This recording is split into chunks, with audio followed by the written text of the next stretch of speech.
o comprador queira revender adiante, ele tem que te oferecer antes. Isso pode constar na escritura também. Pergunta lá do Rio Grande do Sul, se não me engano, qual que era o objeto de averbação. No Rio Grande do Sul era a retrovenda. A preferência não se averbava. Certo? Interessante também a questão de ad corpus ou ad mensurem. Tá? Dei uma olhadinha, se não me engano, artigo 501 do Código Civil, né? Que lá vai ter a questão se está vendendo por metro quadrado ou por imóvel cheio, por corpo fechado, né? Então, corpo certo, perdão, aquele imóvel, né? Se for por corpo certo, a parte não pode reclamar complemento de área ou abatimento de preço, caso chegue lá no imóvel e não encontre aquilo. Se for ad mensurem, né, ela comprou porque tinha tantos metros, era isso que importava. Então, presume-se que era por metro quadrado que ela estava comprando. Chegando lá e não encontrando, ela pode reclamar. Ou abate o preço, né, ou me entrega mais área, né, ou resolve o negócio e você provar que era essencial para a sua compra aquilo ali. É o 501? 500 do Código Civil. Tá? Acho que 501 é o prazo de 1 ano.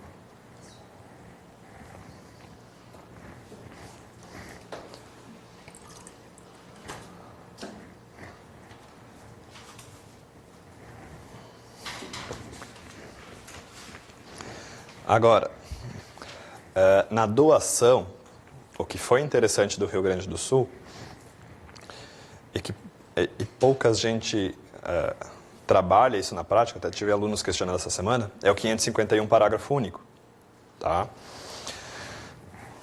Que tinha uma questão lá sobre o direito de acrescer. Tá?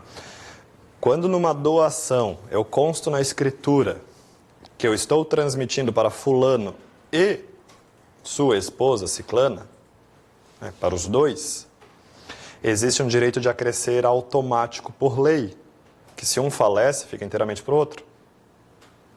Imaginem um probleminha vindo para vocês.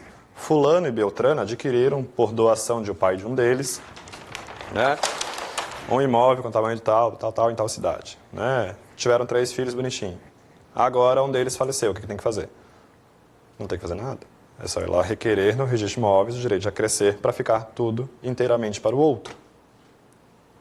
Tá? Na prática, se fazem tantos inventários indevidos. Tá? O imposto de Santa Catarina é caro. Né? O ITCMD aqui vai de 1 a 8. Né? Então, tem muita gente pagando muito por não saber dessa situação aí. E aí, cuidem que são 2 situações diversas que a gente pode constar na escritura. O 551, parágrafo único, e o 1411. Tá?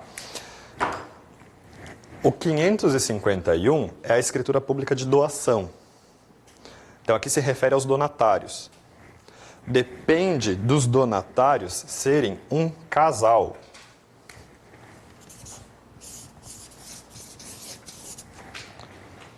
Se eu doei para os dois eram donatários, e um falecer, fica inteiramente para o outro. Não precisa constar nada disso na escritura. Então, se vier a pergunta lá, é necessário constar na escritura pública? Não, decorre de lei. Não é cláusula essencial da escritura. É uma condição que a própria lei disse. Ah, se eu doar para 2 irmãos, existe isso? Não, tem que ser um casal. Diferentemente daquela cláusula de reversão que vocês estudaram lá na doação. Essa depende de condição expressa. Ah, se o donatário falecer antes do doador, volta.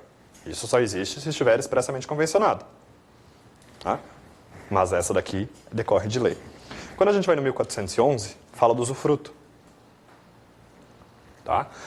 1411 vai dizer que, regra, imagine que são 2 ou mais usufrutuários. Falecendo cada um, vai extinguindo o usufruto de cada um. Certo? Essa é a lógica. Um casal é o usufrutuário. Faleceu um, metade do usufruto Já era. Salvo direito de acrescer expressamente instituído no ato de instituição do usufruto. O direito de acrescer é a mesma coisa, lá e aqui. Aqui é para donatários, aqui é para usufrutuários. A questão é, aqui decorre de lei, não precisa constar nada na escritura. Aqui tem que ter cláusula expressa na escritura, não se presume. Certo?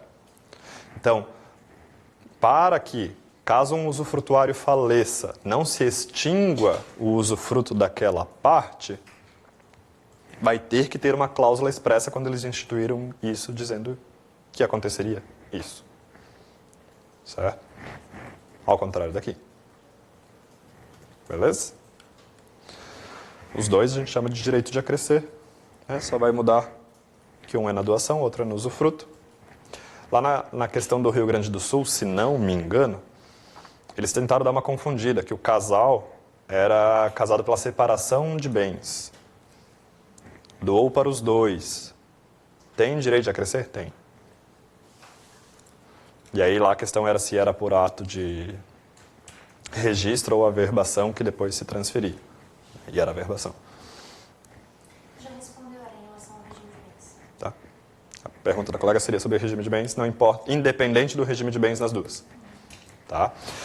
Mas, e aí que eu até sou meio chato, né, nas minhas escrituras. Né? Eu acho até que, assim, quem for estudar escrituras, acredito que todo mundo vai para a segunda fase, né? Ver técnicas de redação de escritura, justamente porque a forma que você escreve influencia muito no que você está fazendo naquele negócio. Que, nas escrituras públicas, a gente tem muito mais do mesmo sem sentido nenhum de estar escrito lá. Vende como de fato vendido tem. Vende, né? Já vendeu, pronto. Constitui seu bastante procurador, como se tivesse seu pouco procurador. Né? Então, alguns mesmices a gente repete demais. Mas uma delas é nesse do casal. Tá? Se eu, nessa situação aqui, se eu faço uma doação para A e B, os dois são donatários. Agora, se eu faço uma doação para A casado com B, a doação foi para o A. Pode ser até que, em decorrência do regime de bens, ficou para o B também. Que são casados pela Universal. Então pode ser que comunicou. De fato, metade é dela. Mas eu não vejo que os dois são donatários. Não foram. Então, não teria direito de acrescer em tese, porque eles não foram os dois donatários do bem. Foi ele. O B recebeu na carona, né, esse patrimônio. Então, a redação também influencia, né, em como a gente vai interpretar essas coisas. Infelizmente, a gente tem bastante falhas aí nas redações de muitas escrituras públicas. Certo?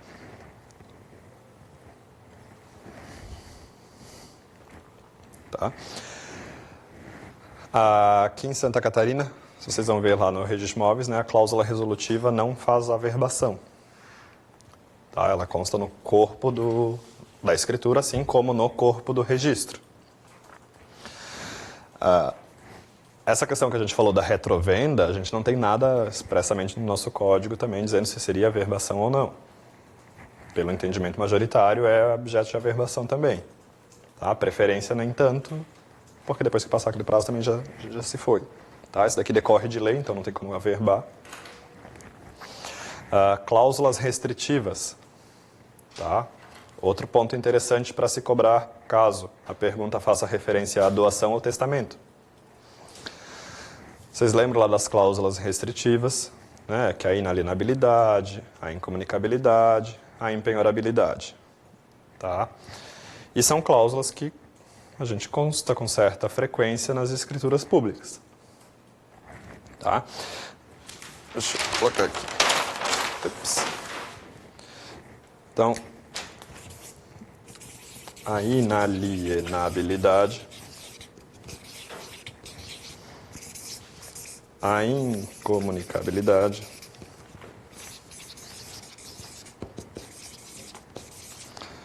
e a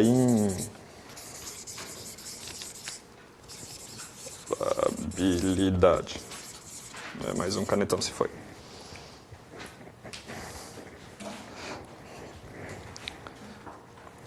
Primeiro, imagine uma pergunta. É possível você constar isso na escritura de compra e venda? Não.